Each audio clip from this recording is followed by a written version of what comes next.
So I am Evan J. Thomas, and this is the Badass Podcast. My guest today is formerly from the Chicagoland area, now resides in Las Vegas, Nevada. He is the vocalist of the grunge-core trio Annelida. I'd like to welcome to the Badass Podcast, Mr. Kevin Thomas. What's up, man? How we doing? Good. I'm just glad now I finally got the name right. I know it took a moment to do it, but damn. So what's new with you? It's been a while since I've seen you. What's that? So it's been a while since I've seen you.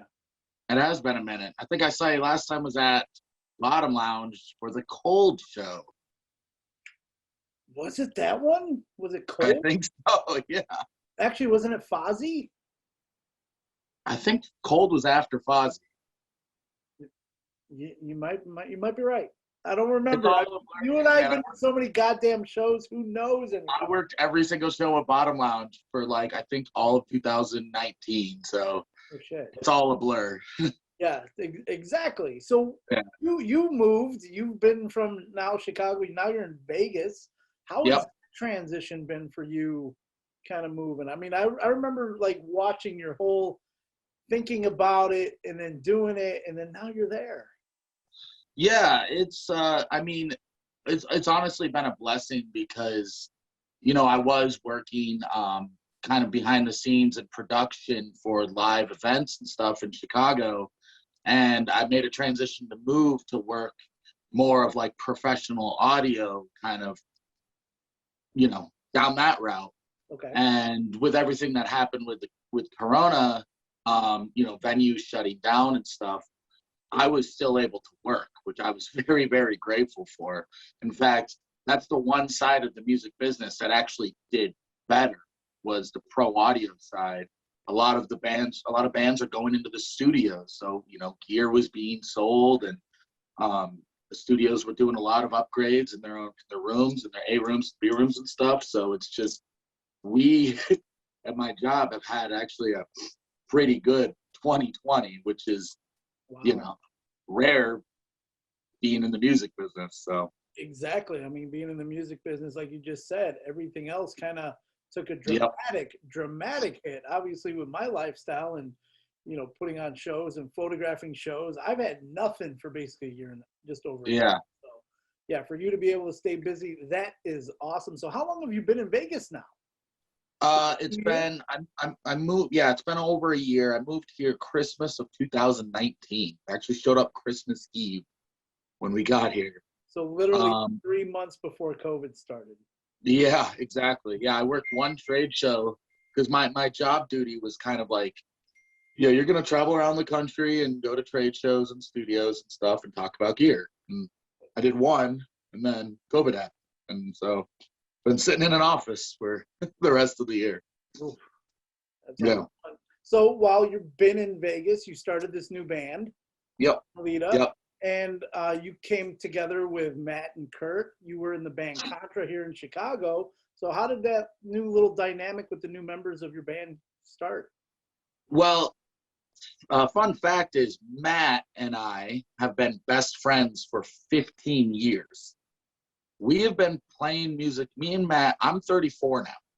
Matt and I started playing music together when we were 18 years old. Yeah.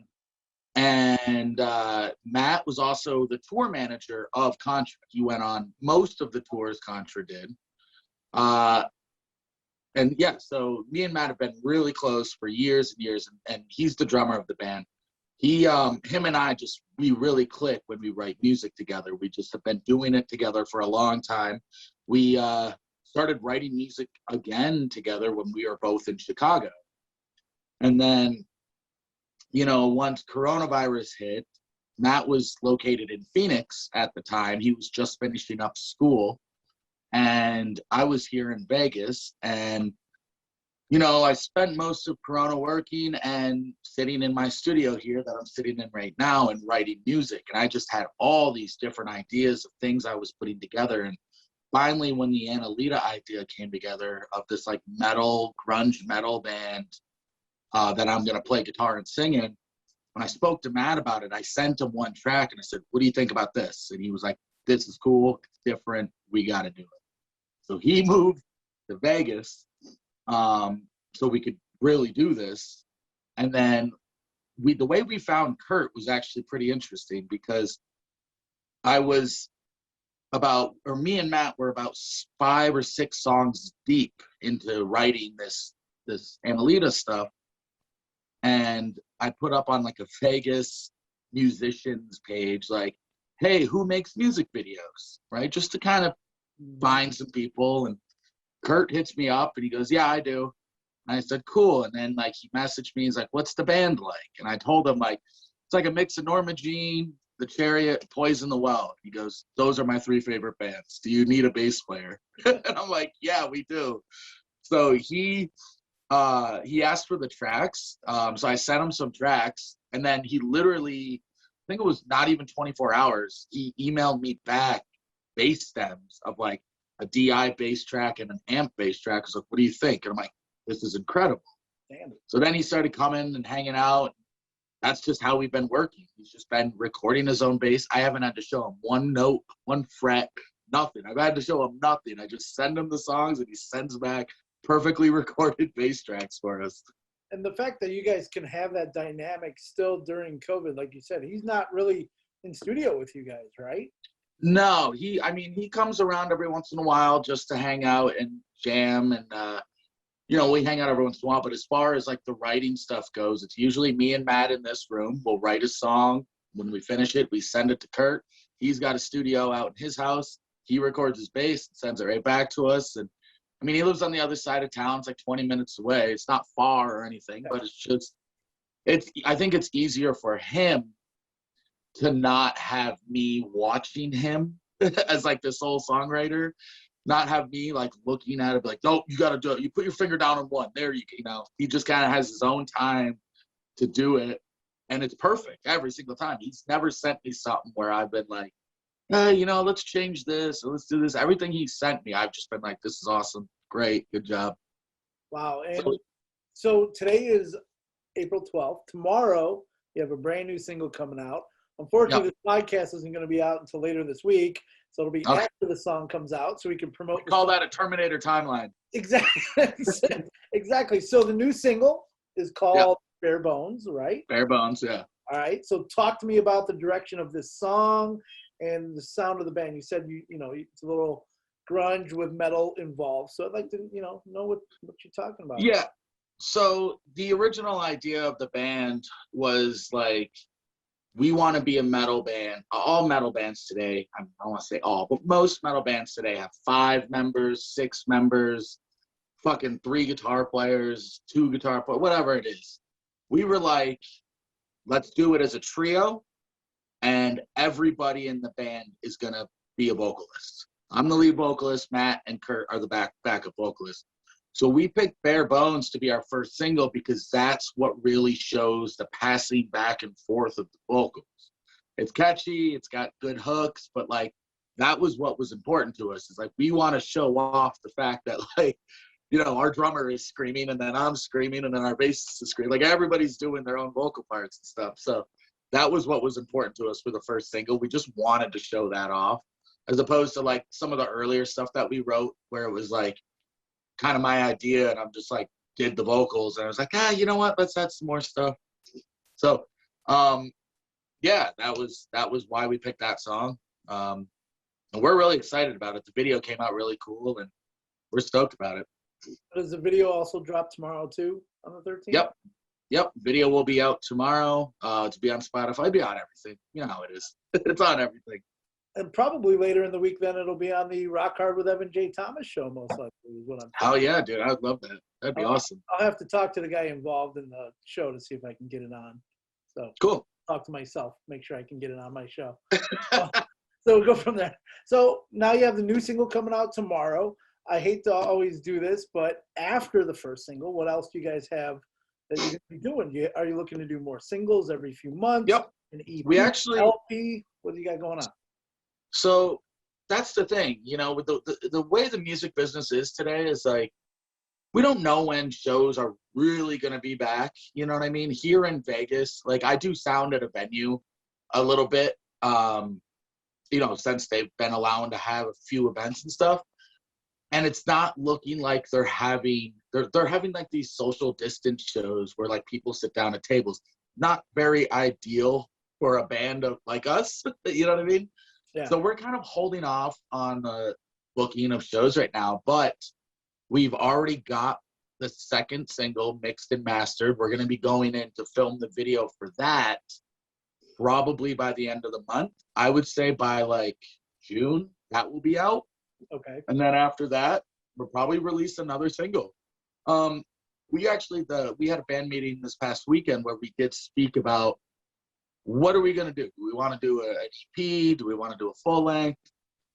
We were talking about just releasing single after single after single until all of our songs are released, and then going, that's the EP.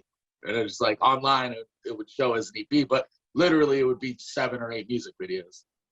See, and that's, you saying that is actually what I'm hearing a lot more from established bands, is like they're not really looking to do albums like, you know, LPs. They're looking to do small little EPs because everybody wants a really good single. They don't want the filler music. Right. So that's the thing, is, and it's almost like you have to like nail it right away to get that hook, to get those people in. And then once you get that one single, then it's like, okay, they'll keep coming back for more. And I keep seeing more bands doing that. But we're in that day and age now where it's like, especially because of Spotify and YouTube and all that, it's all singles. Nobody really searches out the other stuff anymore. Right. And that's kind of the thing too. You know, with the Spotify playlists and stuff, if you release an EP, you're only allowed to like pitch to Spotify one song off the EP. But it's like, let's say if Annelida released our whole EP but released it as singles, we'd be able to pitch every single song as we release them. Yeah. And also, like I said earlier in the interview, our bassist makes music videos. So for us to like be able to make music videos is actually pretty simple and free. It's free for us to do. So It's free. You know, a lot of bands, there's a lot of bands out there that like, they look at music videos as like this big hurdle because yeah, it can cost you thousands of dollars to make one. Especially if you're doing like a multi-day shoot. But luckily we have Kurt in the band, and he's all about the direction that we're going in. And so, you know, the discussion of the videos coming up that we want to do are actually gonna be really fun, right? Which we try to not take ourselves too seriously as like our image or whatever. So this next video is actually going to be like more on the comical side rather than like the serious metalhead side, you know? And I've been noticing your TikTok too. So you guys are starting to utilize that. Yeah. So, and there's not a lot of hard metal bands or hard rock bands that really are, you know, grasping the sense of TikTok. There's a few here in Chicago, but the big bands really aren't doing it. So where do you see TikTok? Again, I had said this on my last interview. I didn't think I'd talk about TikTok, but here we are. And so how is TikTok, how have you guys utilized that to kind of further your band? Well, you know, we are a new band. We've only been public for less than a month now. Oh, damn. Yeah. But we're getting hundreds and hundreds of views on every single video that we release on TikTok. And what's good about it is, one, it's fun for us to do because me and Matt, we get together 4 or 5 times a week to work on this project. And one day a week, we specifically go, okay, today's social media day. We make like a funny video of him doing his drum fills. We'll make a funny video of us like dicking around in the studio or whatever it may be. The fire ass loop thing where we'll loop 1 second of a song and like make it sound cool. So we've just been having a lot of fun, and it's just a new way to engage fans with just, you know, very easy little video clips. It's not hard to do that. There's a lot of bands out there that I've been seeing lately that are like, TikTok's cringy, and it's like, man, just have fun, you know? See, and people enjoy to see behind the scenes of bands. They want to see people in studio and see how things are put together. They also want to see a personality as well. Exactly, yeah. That's how I see it. I see that a lot of these bands that don't want to do it, really, I mean, yeah, you say they're kind of like serious and this and that. Really, are they serious, or they just don't have a personality and don't grasp it. That's a fair point. Maybe they don't know a good joke, or know to actually how to have fun, like, in the studio. Because a few of the bands that I've worked with, I mean, we did little promo videos where it's like you just have fun, do dumb little shit around, the neighborhoods and stuff like that. So it's exactly. your personality, and it draws into your band, and then those people then want to see your band out live. Yeah. So and also another thing we've been doing with TikTok was like, we call it pre-pro piece. Yes, I saw that. That's where I was like, pre-pro piece is not a really easy thing to say 3 times. So you probably noticed that every single video starts with us going pre-pro. We're like trying to say, yeah, those pre-pro piece little things that we've been doing have actually been getting a lot of attention, because that's simply our band practices and like our pre-production for our recordings. That is us at band practice. We just literally set up a cell phone. We practice through a studio headphone mix so we can have a click and we can record and hear back our practices.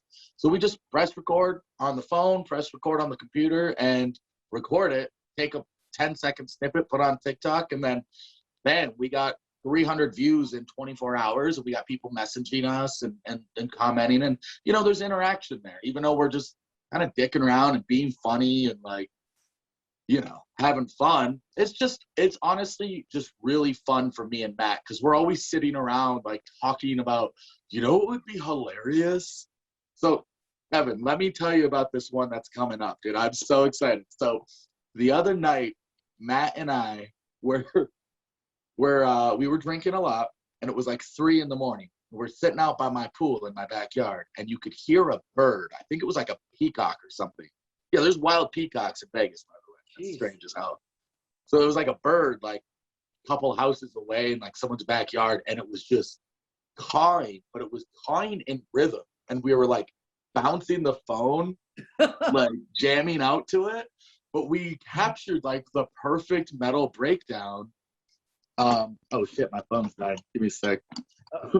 We captured like the perfect heavy metal breakdown during the bird like doing its cacaw.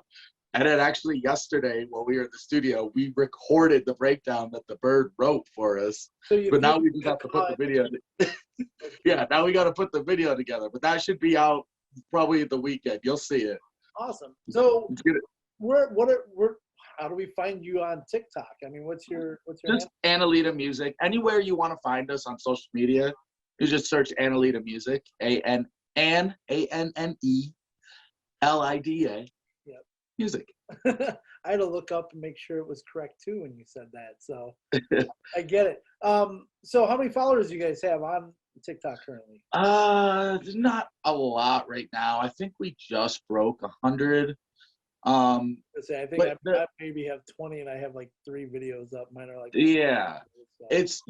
TikTok's weird because it's like, some of our videos have like 600 views, and every video has over 200 or over 300. Like every video's got a lot of views, but it's just the amount of people that are actually following us now. But it's like I said, we're still very new at this. Oh yeah. We've only been public for a month, and but the followers are coming in. I mean, it might be a little bit to do with my older projects that I've been in, and I think some people that were fans of my older band are kind of excited to see me come out with something new. So, and that's why I'm here too. So there you go. Yeah, absolutely. So fan of your old band Contra. Now shit, you got this band going. And yeah. The little clip that I heard of Bare Bones, hey, I really like it so far. So I can't wait. Cool, man. Thank you. Hear the entire thing tomorrow when it comes out. So have you guys thought about utilizing Twitch, or have you utilized Twitch? We were thinking about doing some live streaming, but it almost seems like by the time we would get to do that regular shows might come back. So it's like, it's a thought, but it really, it's one of those things where it's like, we don't want to start taking advantage of Twitch if shows are already starting to roll, because then it almost seems like we're behind it. Does that make sense? Yeah. Mm-hmm. You know what I mean? But who knows? the way the music business is right now, everything's so up in the air right now. So it's just really how we're just kind of writing and releasing music. That's like where we're at right now. So, and you were saying, you know, when everything gets back into hopefully regular mode as it used to be before COVID, who knows if it'll even get there, but hopefully it will. So you guys right. haven't played a live show together either. No, never have. We're a brand new band. That dynamic, like, obviously you guys mesh well, especially you and Matt really well together. How do you think that dynamic's going to be on stage? And are you guys going to just kind of just go for it with a tour, like a couple little open shows or like a debut show, or how are you going to kind of work it? I think it really depends on, you know, we are in this unique situation where we, you know, most bands form a band, play a couple of gigs, release something, you know what I mean? We're doing it in this weird way with COVID where there's no shows, so we're forced to just release music. So it really depends on the numbers, really.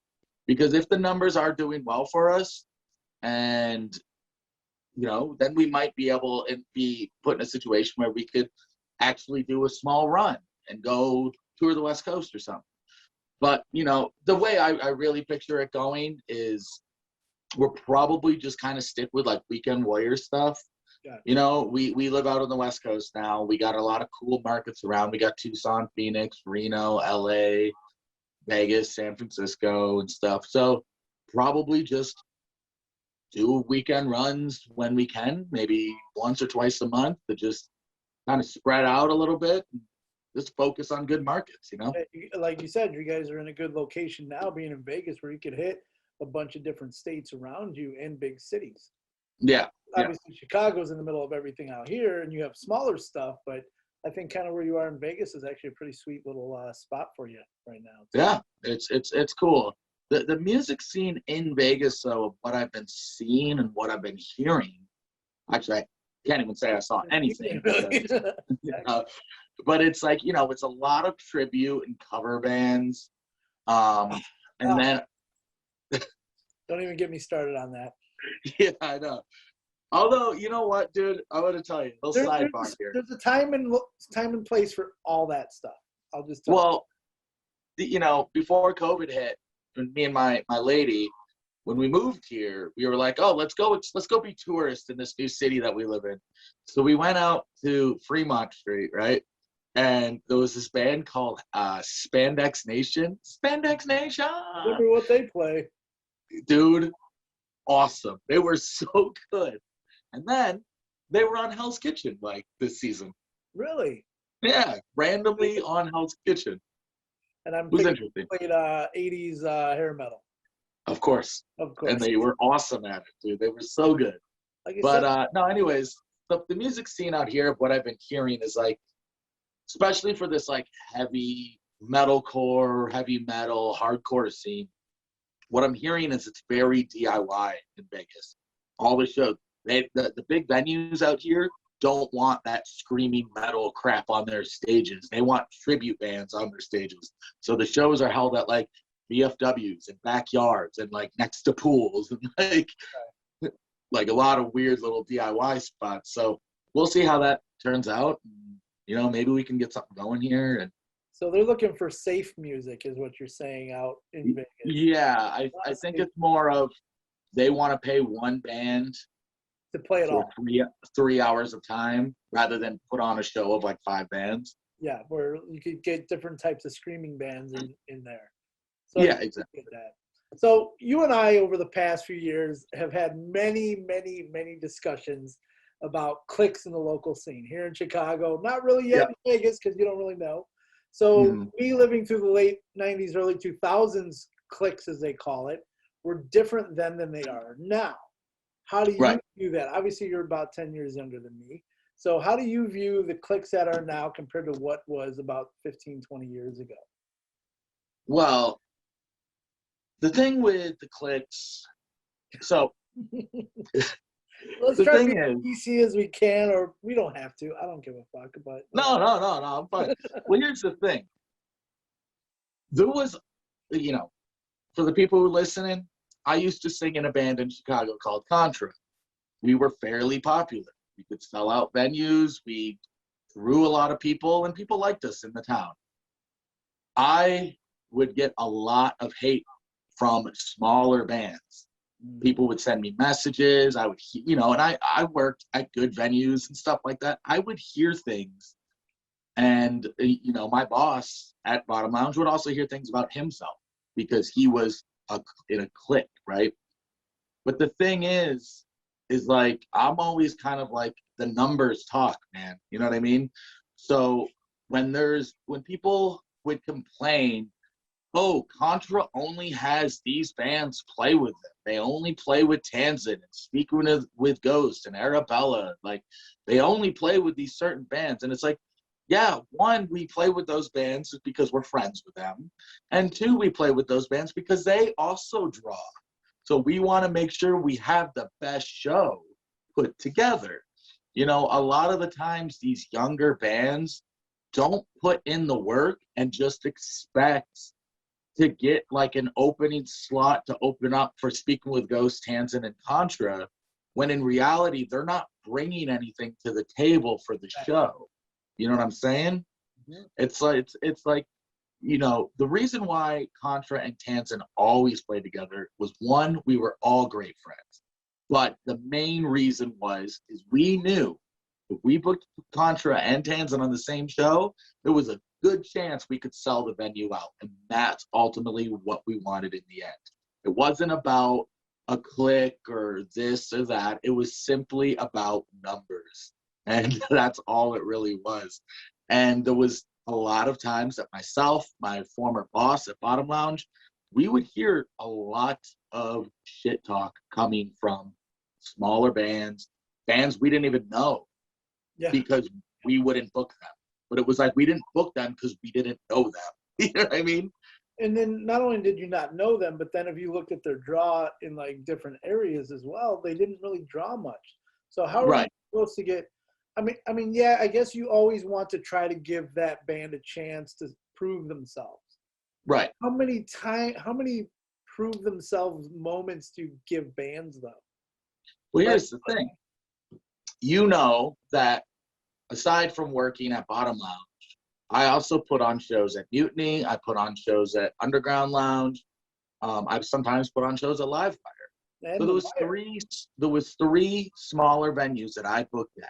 And I was constantly, constantly, hey, need 3 metal bands. Hey, need 4 metal bands to open up for a touring act.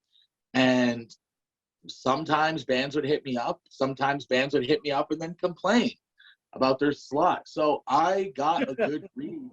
I got a good read on the bands I did and did not want to play with. Dude, there was this one band. I'm not going to say who they are, but there was this one band that came to Mutiny. They hypothetically sucked my dick about, we love Contra, man, you fucking guys kick ass, da-da-da.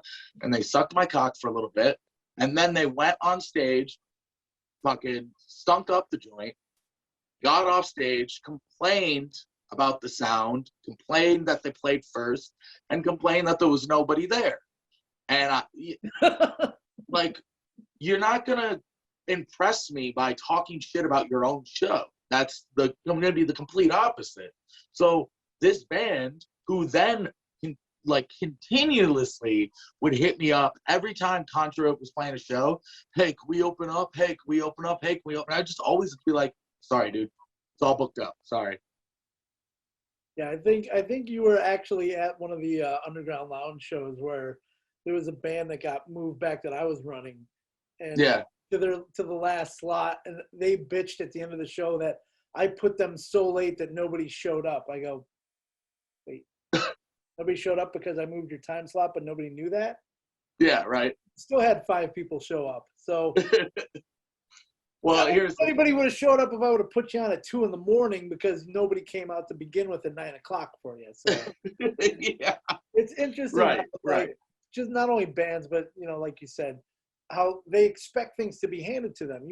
I've put bands on shows that had like 50 likes on Facebook, only because they weren't persistent. They they had a sound, they had a look that I was kind of going for. And I like that kind of situation with a band where it's like nobody really knows them, but now is a chance to get them out there.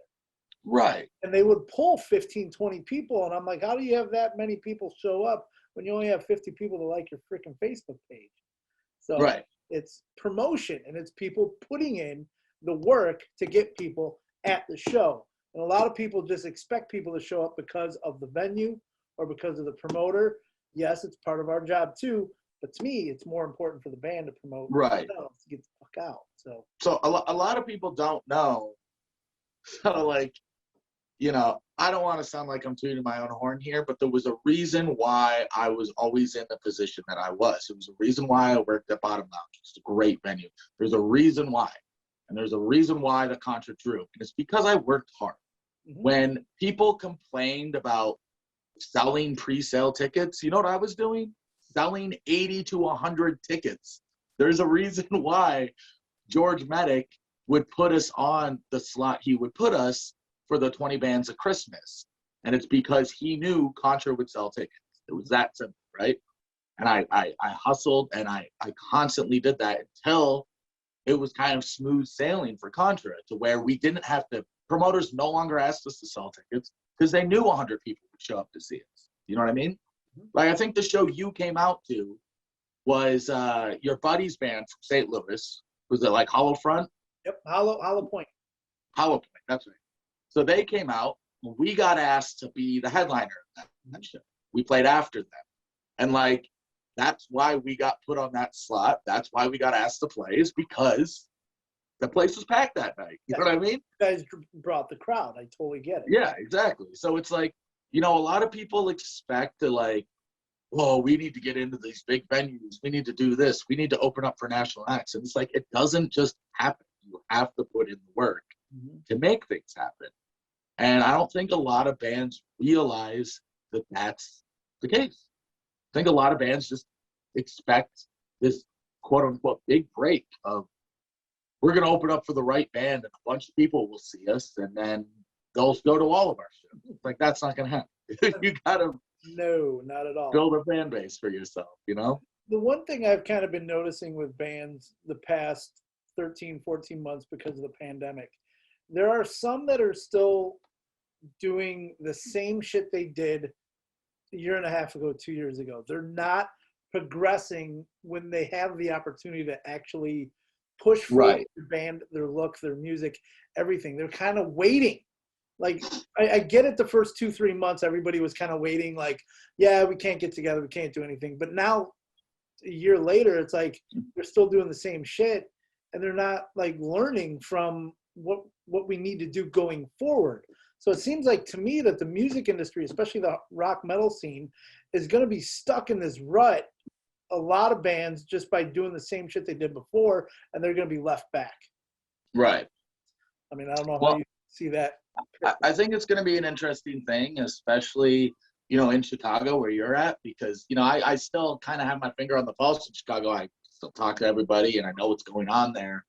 But I think it's going to be interesting to see who comes out of this pandemic pulling people to shows, and who possibly comes out of this pandemic who were used to pull people to shows that people have now kind of forgotten about because you just don't see them doing anything, you know? Exactly. You know, there's also a lot of new things that are coming out. You know, one band is actually all of my former bandmates at Contra, their new band, Empath. They're going at it completely different by releasing a single every month and not really using social media, but using their own website and an email list. And it almost seems like their direction that they're going is going to be the best way to go about it. So I'm really excited to see when the shows come back, to see them take off, because I think they really got something going awesome. See, and that's a cool way to think about it too, because you shouldn't always just fall back on social media. Right. Band and your music. Yeah, you still should put it on there regardless, because you should. But you still have to do it the old guerrilla war way, where you still, you know, there are people here that I even had conversations with 2 months ago that said they're putting out new music. I go, that's awesome. I have a radio show every week. Send it to me. I have yet to hear from them. Even though I message them directly saying, shoot me your MP3, here is my email, and they don't fucking do it. Why is that? It's because they're lazy? Is it because they don't trust things? I mean, I don't get it. It just seems like a lot of laziness still. Everybody wants to do band shit until it comes down to do band shit. Exactly. And do the, like you said, do the work. So yeah. It's crazy because, like you said, in the past 14 months or so, Twitch and TikTok weren't really as big as they are now. So it's like those bands are now falling behind on that if they were to even start it. Mm-hmm. So it's like I'm seeing bands that just starting to get on the TikTok game now, when they should have been on it when it first came out. You know, exactly. There's like I'm seeing they're just starting to get on it. It's like, good. I'm glad you are. I'm glad you're getting on it. But you know, we could have done that when it came out. You could have done that back in September when you were still home doing fucking nothing and just whacking off the porn, you know, whatever it is. But I think people are starting to notice that you can get hundreds and hundreds of views in a day on one dumb 15-second video. You know what I mean? And that's more views you would ever get on your Instagram or your TikTok or your Facebook. It's way more views than that. And like the thing is they keep going up. They just keep going up and up and up. Eventually they kind of plateau a little bit, but you know, I noticed today one of our first videos we put up got like 4 or 5 more views today. It's been like 3 weeks since we posted that. So people are still going back and watching the old dumb videos. There you go. So just keep putting out quality content. Doesn't even have to be quality. It could be just dumb shit, like you said. And just have fun with it. Have a personality, you know, put it together. That's what I'm trying to create myself is I'm trying to come up with a concept because I can play off different things comedy-wise, but it's like I don't want to look too stupid either. But now I kind of feel like I kind of want to look stupid just to kind of make it work. Right. So, that's the kind of the thing with what me and Matt were discussing with this was like when we were discussing our TikTok content, we were just like, dude, like, you know, me and Matt think that we're hilarious. we're just dumb. I think we all at some point we're all hilarious. Yeah, we're just dumb stoners that think we're hilarious. So like when we were thinking of, I don't know if you watched the Phil Spills with Philip Filson. That one I have not. No, it's Matt talking about a drum fill, but he just keeps saying the word fill like over and over and over. And like we thought it was hilarious. We thought the idea. Then we put it online and then like people are like, yeah, you guys are idiots. What are you doing? Yeah, we're just having fun and like you're having fun doing it. And yeah. I kind of, like I always say with the podcast too, it's like I do this because I enjoy doing it. I enjoy promoting bands. I like doing the interviews. If 5 people watch it or 500 people watch it, I don't care. Right. Because I enjoy doing it and I enjoy what I do. So it's a lot of fun. It's kind of the same way I should look at kind of doing TikTok or Twitch like that as well. It's like just have fun with it, man. Do it. Just freaking do it and then see what happens and go from there. So, all right. So, Annelida, what are we looking for in the next year, 5 years? Do you guys have a plan on what you want to do? 5 years? No. 5-year plan? Well, just like a job interview. Let's go with the year first. Okay. So within the year, I'm going to say we're going to have maybe 8 or 9 singles out that we will call an EP after they're all released. I really fucking want to release a vinyl, but like, you know, that's pricey and people might not like us and I might have 5,000 vinyls sitting in my garage that never get sold. So we got to kind of approach that as it comes. But yeah, I don't know. We just really honestly just write and release music, play some shows, do the band thing. And hopefully, yeah, people gravitate towards it. Just, you know, what we're doing, we feel is very different. So hopefully that gets noticed and people enjoy it. And like we said earlier, you have the new single coming out on April 13th, which as of when this comes out would be already in the past, but as of right now, it is tomorrow. Terminator Timeline. So yeah, Terminator Timeline. So you can check out their Bare Bones single all over, probably anywhere you can get music, correct? Absolutely. And where can we find Annelida on the socials? Give them everything that you have. Facebook, Instagram, and TikTok is what we're doing. We're not doing Twitter. Twitter's stupid. Yeah, it's like I use Twitter, but it's like I don't get shit anymore. I honestly only use Twitter to watch people, like, just to read arguments. Like, that's it. It's kind of like it's all only for is it's an easy way to hide yourself and just make fun of people. Right. I sent out a tweet yesterday for the first time in I think a year, and I tagged Wendy's and told Wendy's to get out of the fry game. You're embarrassing yourself. Wendy's fries are trash. I'm saying that on the record right now. Compared to everything else that's out there, yeah, they are probably the worst. So yeah, that's what I do on Twitter. So we're not on Twitter. You can search us at Annelida Music. That's the name on every single handle on Instagram, TikTok, and Facebook. We will have an official website eventually, but who knows when we'll do that. Like I said, it'll eventually come up. So there you go. Yeah, we're still new with this, so I think maybe when we get the second single out, we'll get around to doing that. Gotcha. So we are, dude. I appreciate you taking the time to sit with me today. I appreciate you having me, man. I know you always got you had the dude from Saul on the other day, and you got badass rock stars. And then you're just gonna have this schlub on here. Sometimes I have to have schlubs just to fill space. Okay, yeah, I'm like that guest on Conan that gets bumped. Yeah, you're that 10:35 guy that can't come on. Yeah. Sorry, we're gonna have the lady with the bird and the. Yeah, right. Sorry, Kevin, we can't have you on. Can you do it in 3 more months after you've been there for 6 hours? Dude, no, it's just you and I. I know we could literally sit here and just talk music for hours. Not just music, sure. But just the local scene and Chicago and the shit show it can be here and the fun it can be here and stuff like that. I mean, you and I have probably a shit ton of stories that we can just go back and forth with. Oh, absolutely, I'm sure. So, Kevin, appreciate you joining me, and make sure you check out Annelida and their brand new single Bare Bones all over the socials. And my man, until next time, rock on. Thanks, bud.